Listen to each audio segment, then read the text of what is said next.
Assalamualaikum warahmatullahi wabarakatuh.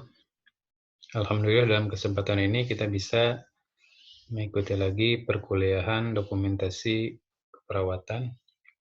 Kali ini kita masuk pada pertemuan 9 yaitu tentang dokumentasi perencanaan keperawatan. Pada bahasan sebelumnya kita telah mempelajari tentang bagaimana mendokumentasikan diagnosis keperawatan. Kemudian akan dilanjutkan dengan penyusunan perencanaan keperawatan atau intervensi keperawatan.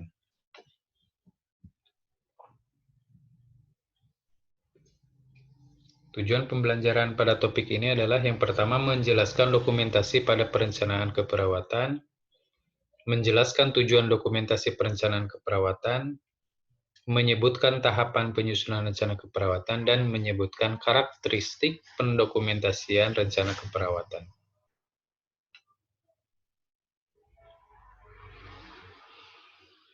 Sebagai pendahuluan bahwa perencanaan keperawatan adalah rangkaian kegiatan penentuan langkah-langkah pemecahan masalah dan prioritasnya, perumusan tujuan, rencana tindakan, dan penilaian asuhan keperawatan pada klien berdasarkan analisis, data, dan diagnosis keperawatan.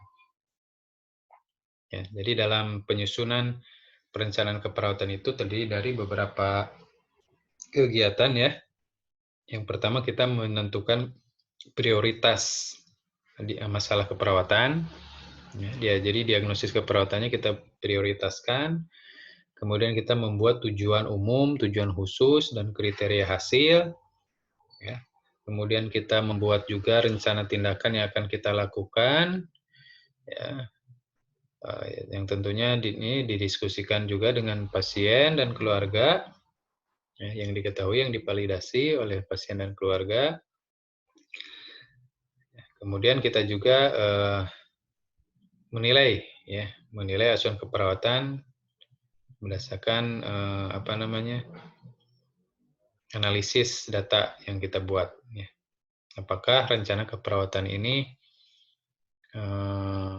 sesuai atau bisa dilaksanakan, atau mungkin rencana keperawatannya mandiri, ya, apa saja, dan rencana keperawatan yang mungkin perlu kolaboratif.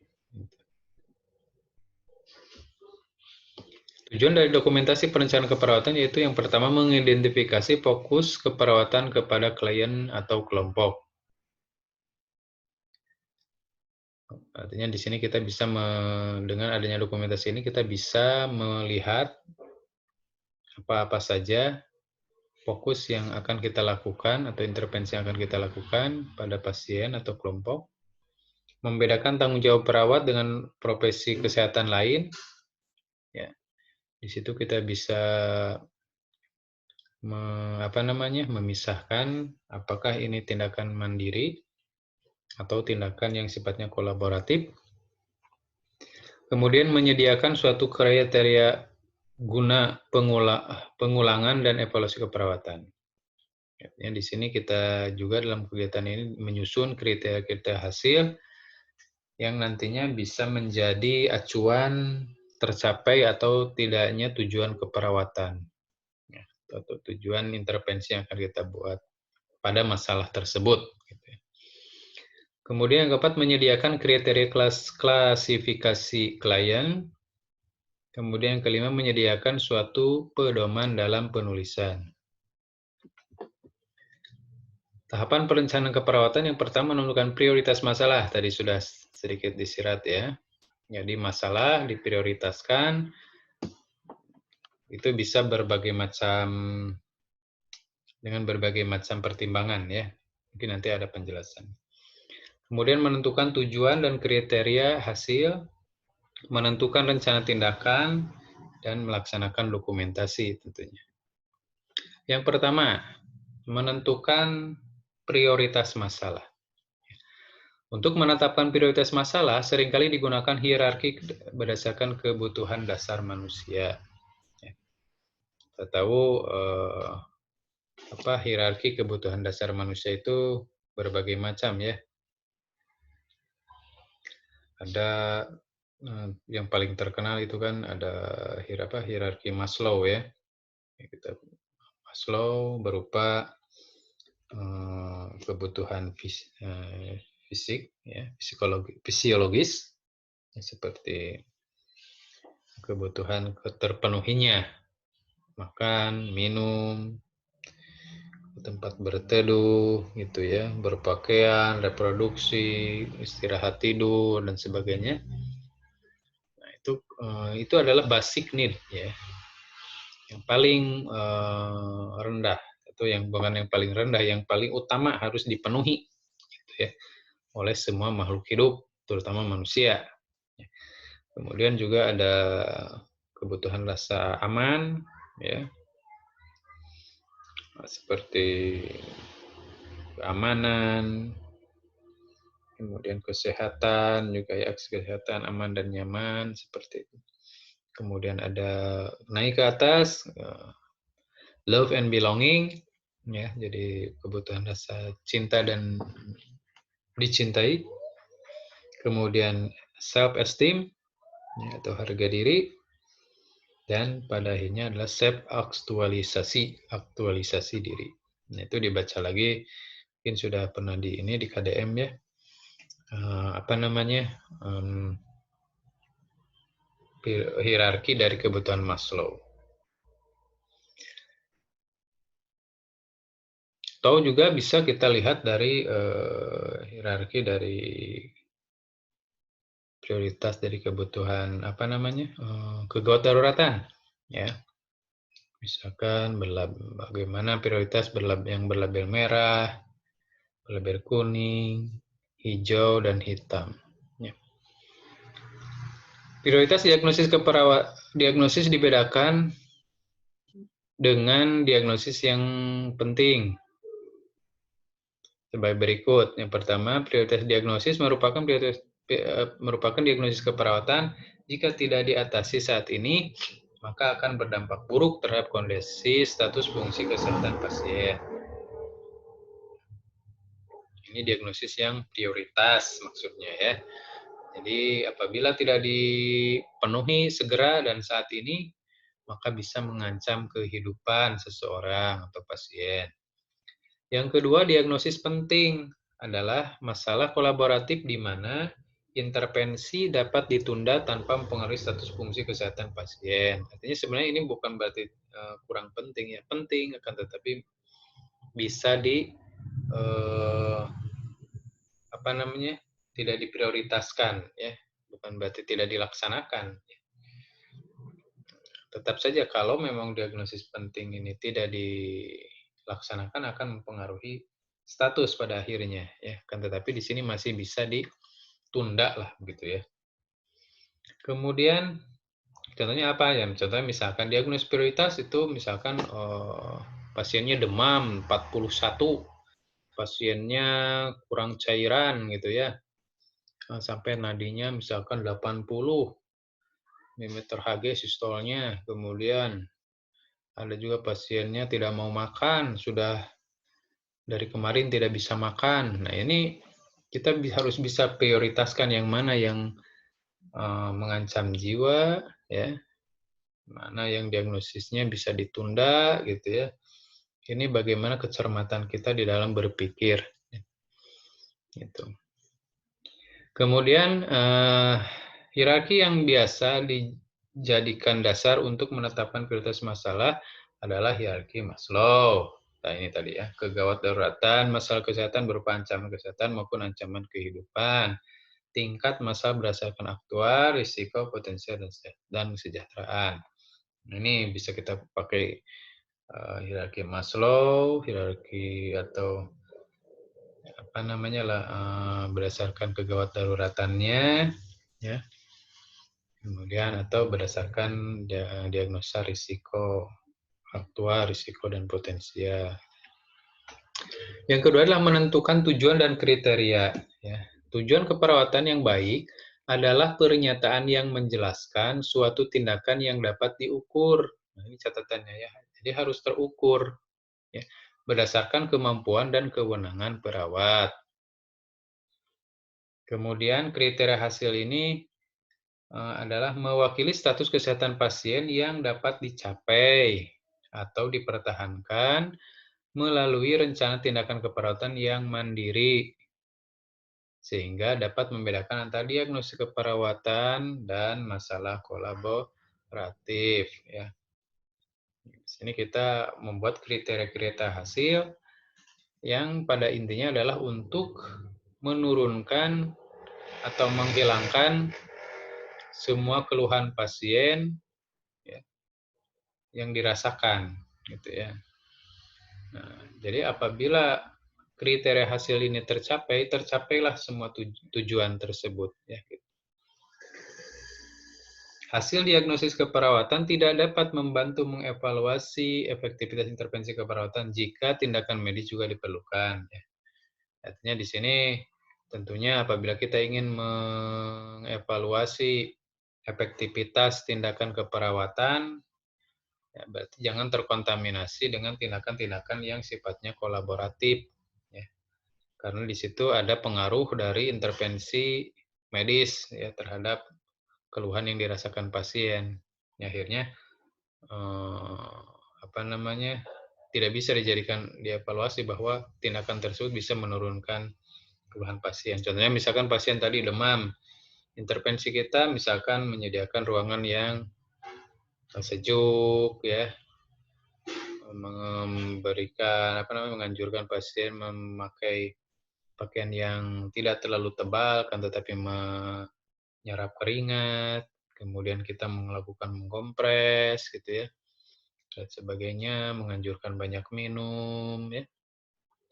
Nah, kan tetapi di sisi lain kita juga berkolaborasi dalam pemberian obat antipiretik misalkan. Itu apakah kompres itu efektif untuk menurunkan panas? Nah, itu tidak bisa dikaji atau tidak bisa ditarik kesimpulannya karena ada campur tangan dari obat gitu maksudnya. Nah, tujuan perawatan itu kita harus mengetahui formulasinya yang yang terkenal lah ya, yang banyak digunakan, yaitu dengan menggunakan metode SMART ya. Apa itu SMART? S-nya spesifik, M-nya measurable, A-nya achievable, R-nya reasonable, dan T-nya timed. Ya.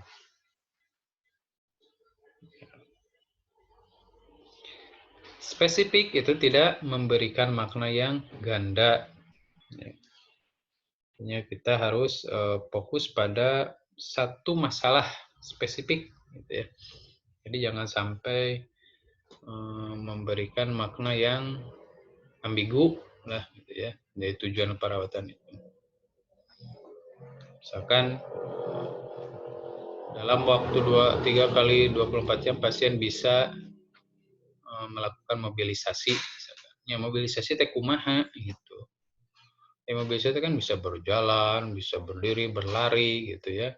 Dengan kondisi pasien seperti ini, ya mobilisasinya teh kumaha anu rasional seperti itu ya. Jadi jangan bermakna ganda atau ambigu gitu ya.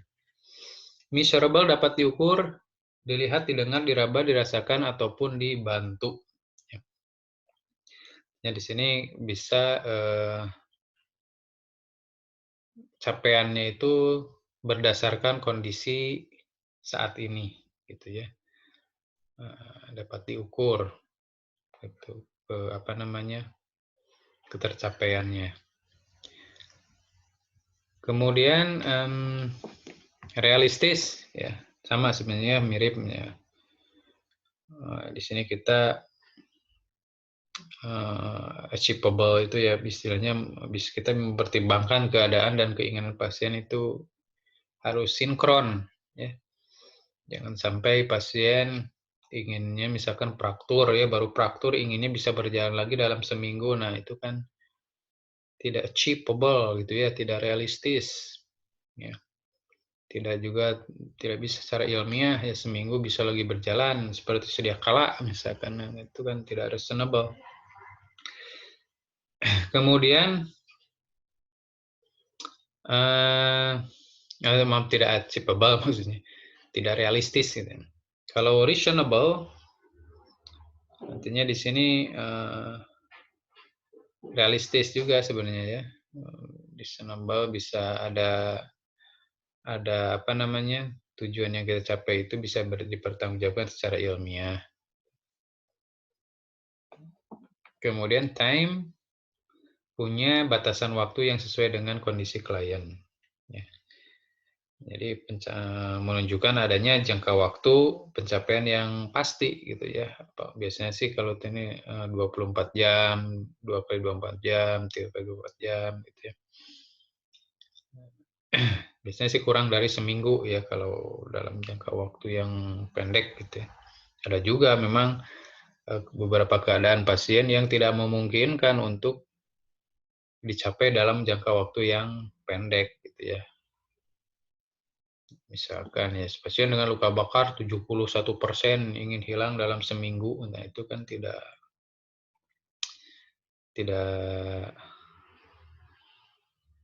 apa namanya, tidak bisa diukur juga, tidak realistis juga semacam itu. Contohnya di sini setelah dilakukan asuhan keparatan selama 1 kali 24 jam, masalah gangguan rasa nyaman nyeri teratasi. Nah, itu kita harus ada batasan waktunya gitu ya. Nah, ini bisa apa namanya, sesuai ya dengan ini, dengan guideline atau batasan metode SMART ini. Atau pasien misalkan tadi ya, mobilisasi itu bagaimana? Ya tujuannya pasien mampu berjalan dengan tongkat tanpa bantuan dalam 3 hari, misalkan, atau 3 kali 24 jam pasien bisa menggunakan alat bantu, misalkan gitu.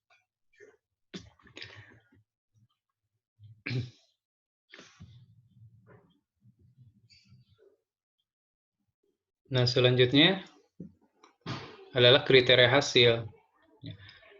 Nah, jadi kriteria hasil setelah kita menentukan tujuan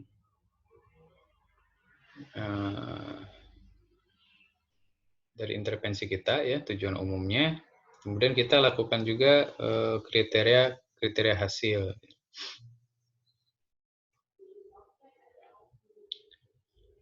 Yang pertama, karakteristik kriteria hasil yang perlu mendapatkan perhatian adalah yang pertama berhubungan dengan tujuan keperawatan yang telah ditetapkan. Jadi kita harus fokus pada tujuan kita, kemudian kriteria hasil yang kita ingin capai itu apa. Ya. Kemudian dapat dicapai, spesifik, nyata, dan dapat diukur, atau juga sifatnya juga SMART ya. Jadi ada elemen-elemen SMART juga dalam kriteria hasil ini. Menuliskan kata yang positif, kemudian menentukan waktu, menggunakan kata kerja, hindari penggunaan kata normal, baik. Nah ini ya. Nah, misalkan kondisi penglihatan jadi normal, ya. Tensi darah menjadi normal. Nah itu kita hindari semacam itu. Jadi harus spesifik. Kita tuliskan skala nyeri menjadi rendah, misalkan. Nah, itu rendah itu gimana? Tapi tuliskan batasan ukuran yang ditetapkan atau yang sesuai, gitu ya. Seperti contohnya kriteria hasilnya CRT kurang dari 2 detik. Nah, itu kan jelas ya. Apa namanya? Spesifik gitu ya.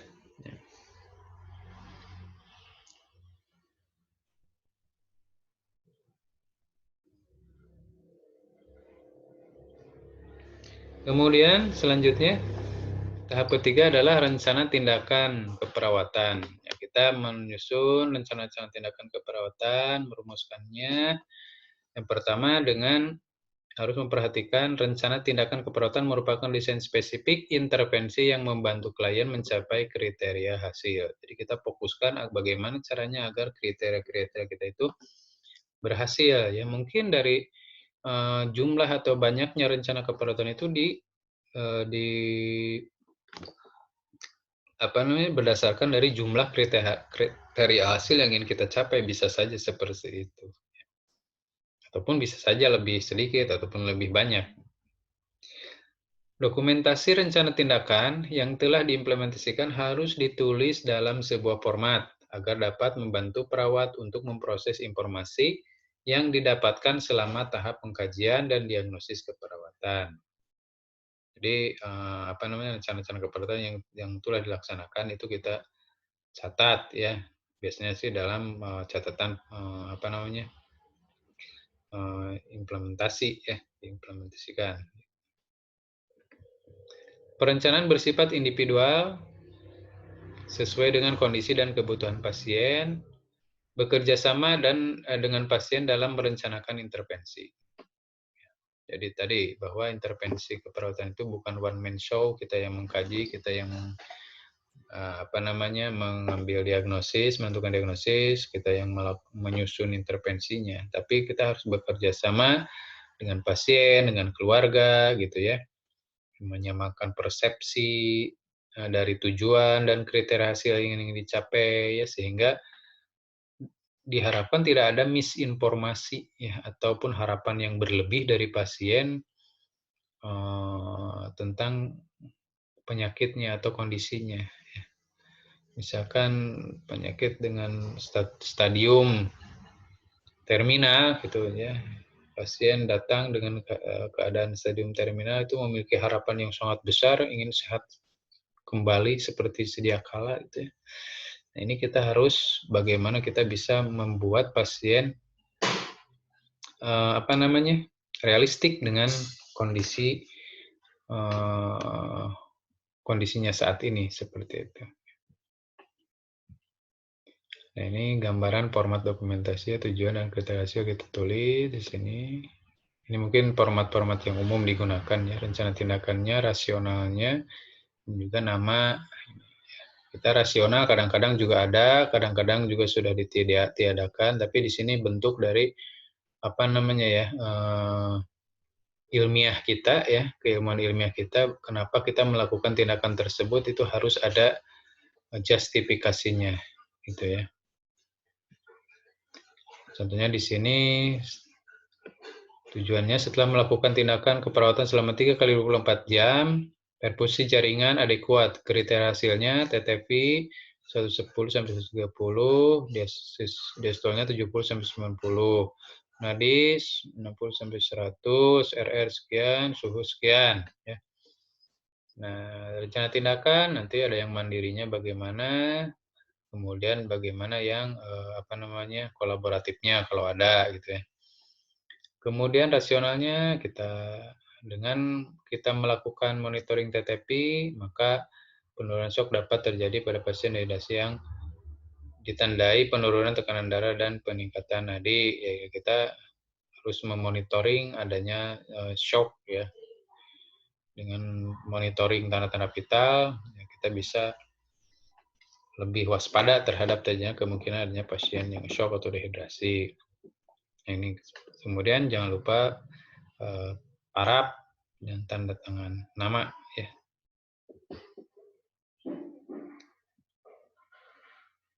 Oke, untuk kesempatan kali ini Bapak cukupkan sekian. Wabillahi taufik wal hidayah. Wassalamualaikum warahmatullahi wabarakatuh.